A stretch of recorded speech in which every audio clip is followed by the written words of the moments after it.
और अब खबरें विस्तार से। राज्यसभा की 5वीं सीट को लेकर बिहार में विपक्ष में खींचतान जारी है। इस बीच एआईएमआईएम ने स्पष्ट कर दिया कि महागठबंधन के पक्ष में समर्थन का कोई सवाल ही नहीं उठता।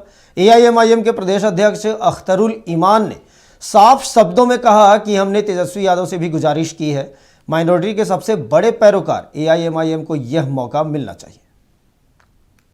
ये होने लग रही है कि आप लोग तेजस्वी यादव को समर्थन देने जा रहे हैं। अब जो ये कहाँ से चर्चा आई है, हमने खुद जाकर के तेजस्वी साहब से मुलाकात की है और हमने कहा है कि माइनॉरिटी के सबसे ज्यादा लोग हमारे जीत कर आए हैं। उच्च सदन में हमारा एक भी प्रतिनिधित्व नहीं है। अब की बार हमें मौका दीजिए और अगर चाहते हैं कि सेकुलर फोर्सेस मजबूत हों, कम्युनल फोर्सेस को शिकस्त दिया जाए, तो आइंदा हम आपका समर्थन करेंगे। इस मरतबा मेरा समर्थन कीजिए। तो मैंने जाकर के उनसे रिक्वेस्ट किया है। अरे भी तो माइनॉरिटी का तो सबसे बड़ा मैं कर रहा हूं, मैं 5 आदमी माइनॉरिटी का जिता के लाया हूं। मेरे से ज्यादा नंबर किसी के पास नहीं ना माइनॉरिटी का। माइनॉरिटी के इश्यूज को जितना मैं एड्रेस करता हूं कोई दूसरा करता भी नहीं है। माइनॉरिटी के क्षेत्र पर जितना मेरा अपना जमीनी काम है उतना दूसरी पार्टी का है भी नहीं। तो उसका तो सबसे बड़ा दलितों का हो, पिछड़ों का हो, अकलियतों का हो, उसकी आवाज तो एमआईएम है। इसलिए एमआईएम को मौका मिलना चाहिए, यही हम लोगों ने जाकर गुजारिश की है।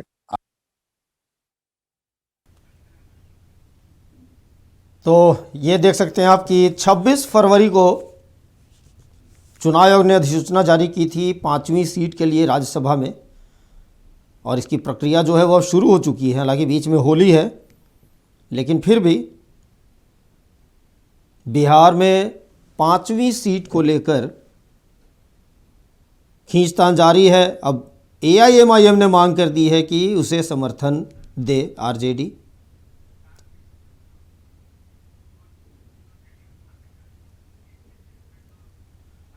आपको बता दें कि 2 सीटें बीजेपी के पास है और 2 जेडीयू के पास, और एक जो सीट है उसको लेकर आरजेडी ये चाहती है कि वो आरजेडी के बने। लेकिन अब एआईएमआईएम ने मांग कर एक नई बहस को जन्म दे दिया है।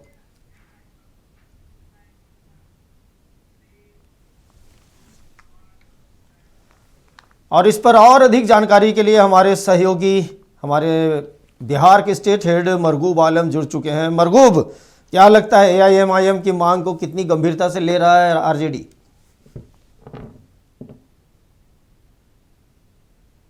देखिए, बिहार विधानसभा सत्र जब चल रहा था तभी राज्यसभा चुनाव को लेकर नोटिफिकेशन हुआ था और उस समय भी हमने एआईएमआईएम के प्रदेश अध्यक्ष और विधायक अख्तरुल ईमान से बातचीत की थी। उस दिन के बातचीत में उसके बाद लगातार हमने 4 बार उनकी प्रतिक्रिया ली राज्यसभा चुनाव पे, और आज फिर हमारी उनसे बातचीत हुई है 1 बजे दिन में। दोनों बातचीत में जमीन आसमान का फर्क हो गया।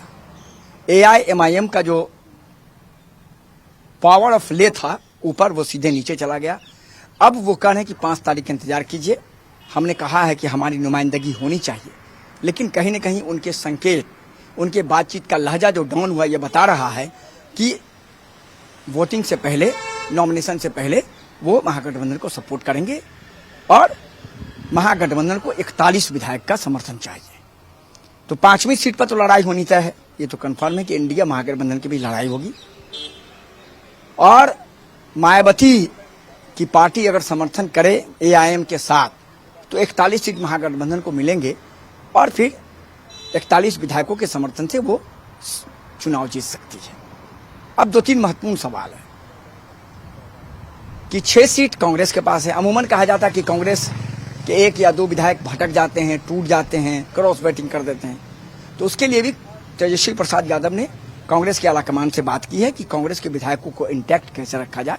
हालांकि कांग्रेस के विधायकों का कहना है, नीले जी, कि हम इंटैक्ट हैं और हम महागठबंधन के उम्मीदवार को वोटिंग करेंगे। जी, उम्मीदवार कौन होगा, एक बड़ा सवाल ये भी। क्या लगता है आपको, जिस तरीके से अभी विपक्ष में जो महागठबंधन की बात आप करें, जिस तरह से आप बोल रहे हैं कांग्रेस, आरजेडी, जेडीयू, क्या लगता है आरजेडी, माफ़ कीजिएगा, एकजुट रह पाएंगे, इंटैक्ट रह पाएंगे? हाँ, देखिए, लगातार इसीलिए तेजस्वी यादव खुद बैठक कर रहे हैं। और राज्यसभा चुनाव में तो ये होता है कि वोटिंग ऑफ गेम अंतिम समय में पलट जाता है। आपको ही पता होगा, आपका भी लंबा अनुभव रहा है राज्यसभा विधानसभा चुनाव देखने का।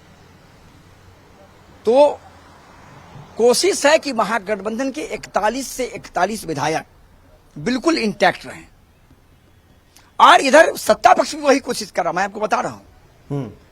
क्योंकि सत्ता पक्ष की तरफ से लोक जनशक्ति पार्टी रामविलास के जो नेता हैं चिराग पासवान ने एक गुप्त मीटिंग की अपने विधायकों के साथ। उन्हें कहा कि एनडीए के पक्ष में सबको वोट करना है। समझ जाइए बात क्या है। 2 से 3 विधायक इधर से उधर हुए तो सीट अलट पलट चली जाएगी।